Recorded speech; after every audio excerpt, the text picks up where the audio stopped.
Okay, so let's just dive right in. I think we've all been there, right? You're out for what's supposed to be a really nice meal and something just goes wrong. It's awkward, it's super uncomfortable, but you know what? Knowing how to handle it can make all the difference. So today we're going to break down a really practical guide on how to complain effectively at a restaurant. So I want you to picture this. The plate arrives at your table, you take that first bite, and it's not right. What do you do? What do you even say?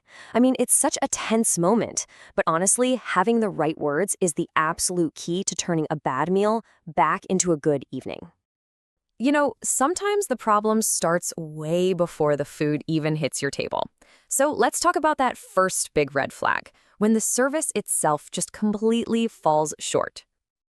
And look, it's usually not one big thing, is it? It's more like a series of these little frustrations that just build up. I mean, you've been sitting there for 20 minutes, you're starting to feel totally ignored, no one's offered you water, the bread hasn't come, your appetizer's MIA. At this point, you're not just hungry anymore, you're getting annoyed. And you know what? That's completely understandable. So when you finally decide to speak up, a word like establishment can be, well, surprisingly effective.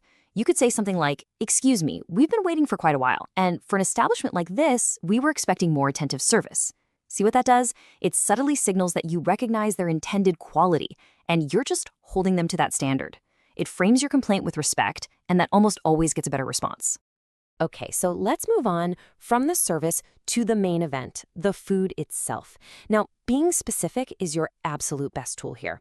Just saying, "I don't like it," I mean, that's not helpful for you, it's not helpful for them. So let's build a really clear vocabulary for describing exactly what's wrong.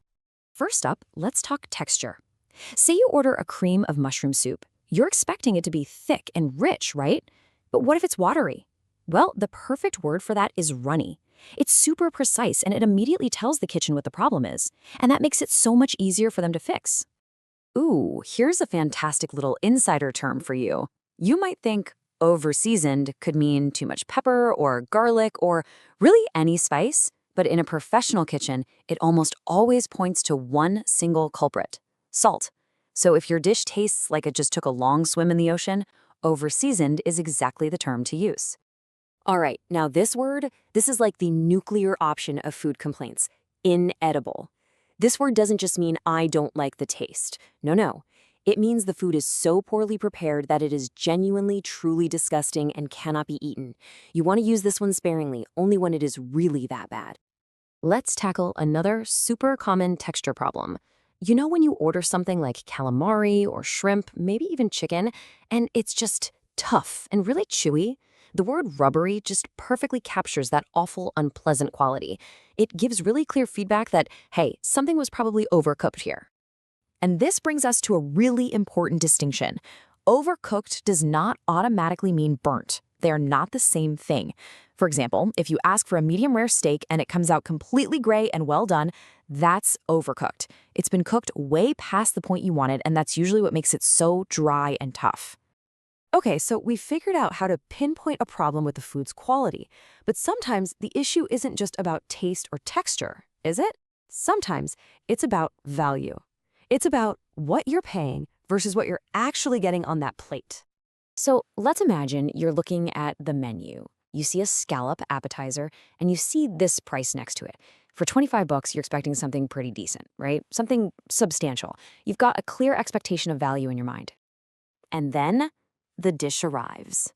And it's just a sliver, a tiny, almost transparent little piece of scallop. Seeing these two things back to back, the high price and then this tiny portion, it just really highlights that huge disconnect. It doesn't add up at all. Now, this phrase right here, oh, it is incredibly powerful because it cuts right to the heart of that disconnect we were just talking about. Suddenly, it's not just about the food anymore. It's about the basic fairness of the transaction. So let's break down exactly why this is so effective. Okay, first part, to shell out. This phrase isn't just to pay. It has this feeling of reluctance to it, of parting with a pretty significant amount of money. It really implies a sense of personal cost. And when you pair that with hard-earned bucks, well, that just adds a whole other emotional layer. You're basically reminding them that this isn't just some abstract number on a credit card statement. This is the result of your actual work, your labor. You worked for that money, and you expect its value to be respected. All right, now let's flip the script for a second and look at the response you might get from the restaurant. A really good manager or server, they won't just say, "I apologize." They'll often say, "I do apologize." I want you to notice that one small but really important, emphasized word, do. Essentially, adding that little word do acts as an amplifier. It takes a standard apology and just gives it so much more weight, making it feel way more sincere, more emphatic.